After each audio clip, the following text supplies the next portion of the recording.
देखिए ज्योग्राफी, इससे पहले क्लास में ज्योग्राफी हम क्या बताए थे, संसाधन के विषय में बताए थे कि संसाधन जितना भी चीज़ हम देखते हैं हमारे उपयोग के लिए जो भी चीज़ है वो सारा क्या कहलाता है, संसाधन कहलाता है। ये सारा कुछ हम पिछले क्लास में, इससे पिछले वाले वीडियो में हम ज्योग्राफी के क्लास में आपको बताए हुए थे। अब संसाधन के विषय में बताए थे, संसाधन कितने प्रकार से होता है, किस प्रकार से बांटा जाता है, वो सारा कुछ हम आपको बताए हुए थे। बीच में से कभी भी क्लास करने की कोशिश मत कीजिए। अगर बीच में से क्लास कीजिएगा तो फिर आपको समझ में नहीं आएगा, फिर कहिएगा डॉट रह जाता है, प्रॉब्लम रह जाता है। तो आप शुरू से कभी भी क्लास किया कीजिए, आपके लिए बेहतर होगा अगर सही से पढ़ना चाहते हैं तो। अब देखिए ये क्या है, इस क्लास में हम आपको क्या बताएंगे, संसाधन के आगे जो भी उस दिन बताया था उससे आगे संसाधन संरक्षण क्या होता है, संसाधन संरक्षण के लिए कौन कौन लोग क्या किए, ये सब सारा इसमें हम बताएंगे।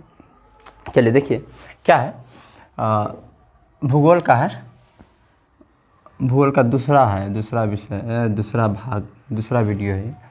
इससे पहले वाला वीडियो आपको मिल जाएगा, डिस्क्रिप्शन में जाइएगा वहाँ भी मिल जाएगा, या इस चैनल पर प्लेलिस्ट में जाइएगा उसमें भी आपको मिल जाएगा। हर विषय का रहता है, अलग अलग रखा हुआ है। संसाधन नियोजन क्या होता है, नियोजन या संरक्षण माने बचाना, संसाधन को बचाना चाहिए।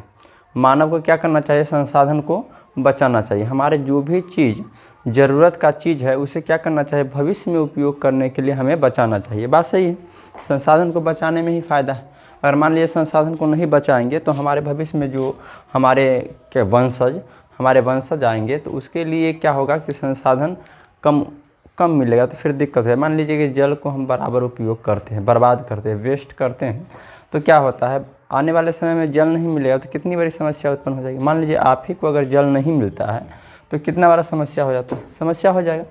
तो उसी प्रकार से संसाधन को संरक्षण करना चाहिए, ये बहुत ज़रूरी है।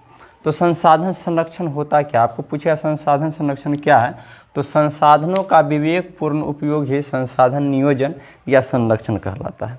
संसाधन का विवेकपूर्ण उपयोग, विवेकपूर्ण का मतलब कि अपने समझदारी से उपयोग करते हैं। तो वो किसी भी संसाधन का अगर हम समझदारी से, अपने विवेक से, अपने अक्ल से, दिमाग लगा करके अगर उपयोग करते हैं तो वो संसाधन संरक्षण या संसाधन नियोजन कहलाता है। देखिए संसाधन नियोजन, मान लीजिए जल है तो जल का तो उपयोग करना ही है, लेकिन अपना विवेकपूर्ण, अपने दिमाग माने अच्छा के लिए हमको जल का उपयोग करना चाहिए। मान लीजिए कि हम वेस्ट कर देते हैं जल का वेस्ट तो बराबर हर कोई करता है। अब ऐसे भी जो चीज़ बहुत ज़्यादा उपलब्ध रहता है ना उसको वेस्ट ही किया जाता है। आपकी किसी के लिए बहुत ज़्यादा उपलब्ध है तो आपको वेस्ट माना जाएगा। वेस्ट के मतलब क्या, यानी कि क्या कहता है, अनुपयोगी चीज़ माना जाएगा, वैसा ही बर्बाद माना जाएगा। तो आप किसी के लिए किसी भी चीज़ के, किसी भी वस्तु हो या मानव हो, किसी के लिए ज़्यादा उपयोगी रहिएगा, अधिक मात्रा में उपयोगी रहिएगा तो आप उसके लिए क्या है, बर्बाद है, माने वेस्ट चीज़ है। पानी आपको कितना मिलता है, कितना वेस्ट करता है पानी। तो संसाधन संरक्षण क्या है, किसी भी संसाधन का विवेकपूर्ण बुद्धि से उपयोग करना ही संसाधन संरक्षण कहलाता है। क्लियर, संसाधन संरक्षण के विषय में जानेंगे। आप किसी भी परिभाषा को रट्टा मार करके मत याद किया कीजिए, समझा कीजिए, उसके बारे में समझा कीजिए और उसके विषय में अपने से अधिक लिखा कीजिए, बेहतर रहेगा आपके लिए। संसाधन संरक्षण समझ गए। अब देखिए झारखंड, मध्य प्रदेश, छत्तीसगढ़, इसमें खनिज एवं कोयला संसाधन बहुत अधिक मात्राएं, प्रचुर मात्राएं मिलता है। कहाँ खनिज और कोयला कहाँ मिलता है, झारखंड, मध्य प्रदेश, छत्तीसगढ़। झारखंड, मध्य प्रदेश और छत्तीसगढ़ में खनिज और कोयला अधिक मात्राएं मिलता है। उसी प्रकार बिहार में चूना पत्थर और पायराइट्स मिलता है। अरुणाचल प्रदेश में जल अधिक माने जल संसाधन मिलता है। राजस्थान में सौर ऊर्जा क्या होता है, सूर्य से बनाया हुआ ऊर्जा को सौर ऊर्जा कहते हैं। पवन ऊर्जा यानी कि पवन से हम क्या करते हैं, बिजली का उपयोग करते हैं। तो ये सब राजस्थान में मिलता है। अब संसाधन संरक्षण में बहुत सारे लोगों का अलग अलग कहना है और बहुत सारे इसमें योगदान किए हैं संसाधन को बचाने में। महात्मा गांधी क्या कहे थे, हमारे पास पेट भरने के लिए सब कुछ है लेकिन पेटी भरने के लिए कुछ नहीं। ये महात्मा गांधी का कथन था। आपको ऑब्जेक्टिव में पूछा जा सकता है कि हमारे पास पेट भरने के लिए सब कुछ है लेकिन पेटी भरने के लिए कुछ भी नहीं। किसका कथन था, तो महात्मा गांधी का। ये कथन कब प्रकाशित हुआ, तो 1974 में। ये कथन महात्मा गांधी का जो ये कथन है, हमारे पास पेट भरने के लिए सब कुछ है लेकिन पेटी भरने के लिए नहीं, तो ये कथन कब प्रकाशित हुआ? 1974 में। किस बुक में था? तो small is beautiful, small is beautiful, इस पुस्तक में ये बात महात्मा गांधी का लिखा हुआ था। और ये बुक किसका है? तो शुमशेर का है। किसका है? शुमशेर की पुस्तक स्मॉल इज ब्यूटीफुल में, शुमशेर की पुस्तक स्मॉल इज ब्यूटीफुल में प्रकाशित हुआ था। महात्मा गांधी का कथन था, हमारे पास पेट भरने के लिए सब कुछ है लेकिन पेटी भरने के लिए कुछ भी नहीं। क्लियर? आगे बढ़ते हैं। उसके बाद मेधा पाटेकर एक आंदोलन चलाए हुए थे, नर्मदा बचाओ आंदोलन। आंदोलन कहिए अभियान, एक नर्मदा बचाओ आंदोलन, इसके बारे में आगे लिखे हैं। मेधा पाटेकर द्वारा कौन सा था? आपको पूछा जाएगा ऑब्जेक्टिव में कि नर्मदा बचाओ आंदोलन किसने चलाया, तो कौन चला था? मेधा पाटेकर। अब देखिए उसका सुंदरलाल बहुगुणा ये चिपको आंदोलन का नेतृत्व किए थे। सुंदरलाल बहुगुणा चिपको आंदोलन का नेतृत्व किए थे। संदीप पांडे वर्षा जल संचय कर कृषि भूमि का विस्तार किए थे। तो ये सब संसाधन का संरक्षण में अपना योगदान दिए थे।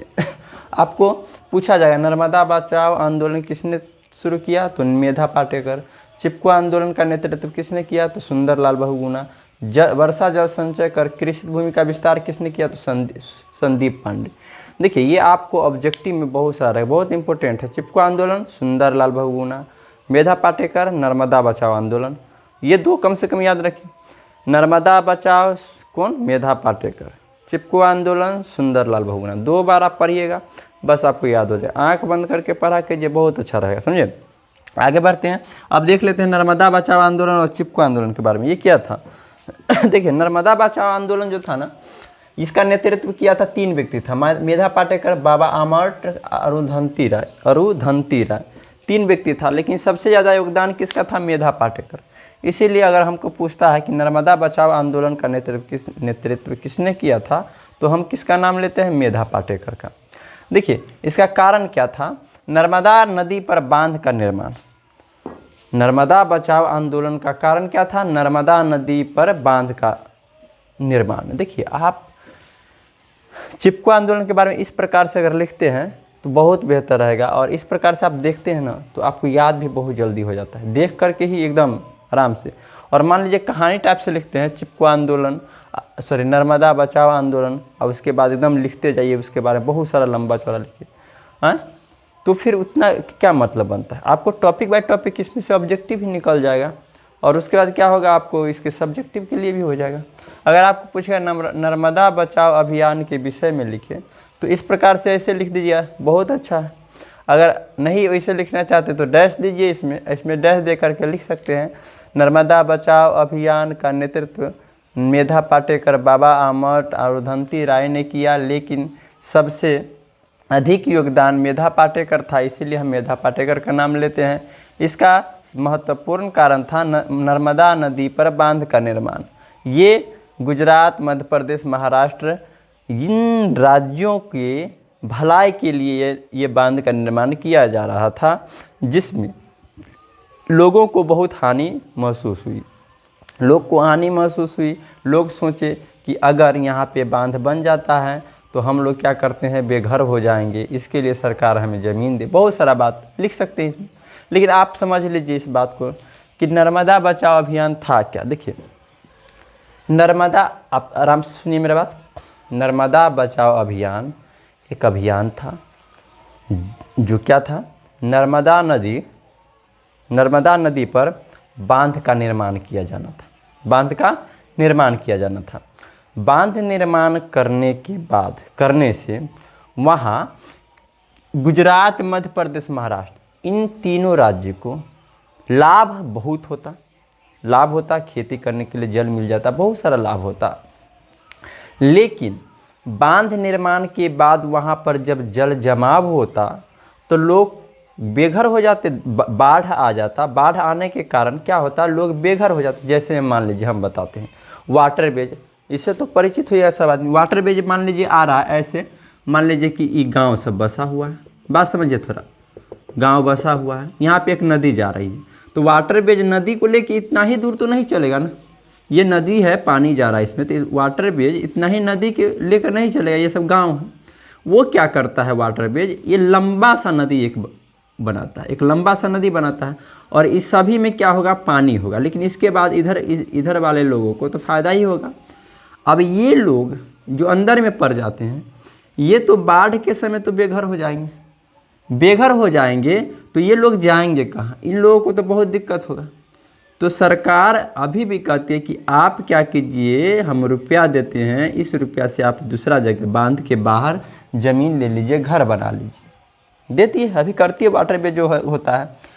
वही बात क्या है, नर्मदा बचाओ अभियान, इसमें बांध जो बनाया गया नर्मदा नदी पर, नदी है, बांध बनाया गया तो लोग को फ़ायदा भी होता, गुजरात मध्य प्रदेश इसको फ़ायदा होता, लेकिन जो लोग बेघर हो जाते, लोग बेघर हो जाते तो उनके लिए सरकार कहे कि आपको हम क्या करते हैं, जो आपका क्या होता है रुपया बनता है, आपको दूसरे जगह आपको ज़मीन लेकर के आपको पुनर्वास करना, मतलब दूसरे जगह आपको वास करना है।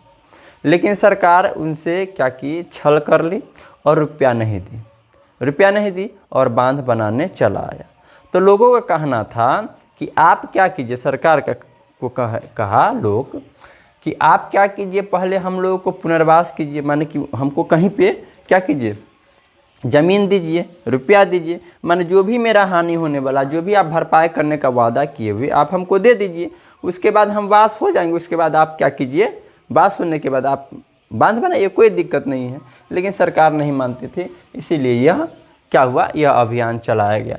तो देखिए उद्देश्य लोगों का पुनर्निवास, गलती लिख दी, पुनर्निवास माने लोगों का फिर से निवास करवा दीजिए, बस हो जाएगा। बात समझ गए, बात समझ गए। नर्मदा बचाओ अभियान क्या था, उसका कारण क्या था, नर्मदा नदी पर बांध का निर्माण, उद्देश्य क्या था लोगों को कि फिर से आप हमको पुनर्निवास करा दीजिए, कहीं पे सरकार से कहा कि हमको कहीं पे निवास करा दीजिए, आप बांध बनाइए, लेकिन सरकार इसके खिलाफ थी, इसीलिए यह अभियान चलाया गया था। बात समझे कि नहीं, क्लियर हो गया। चलिए अब देखते हैं चिपको आंदोलन। चिपको आंदोलन शुरू तो किया था चंडी प्रसाद भट्ट और गौरा देवी, ये दोनों शुरू किया था, लेकिन बाद में जाकर के सुंदरलाल बहुगुणा इसका नेतृत्व करने लगे। चिपको आंदोलन क्या किया, सुंदरलाल बहुगुणा इसका नेतृत्व करने लगा। यह जो शुरू किया था रेनी गांव चमोली जिला उत्तराखंड में शुरू हुआ था। चिपको आंदोलन कहाँ हुआ था, रेनी गांव चमोली जिला उत्तराखंड में 1973 में शुरू हुआ था।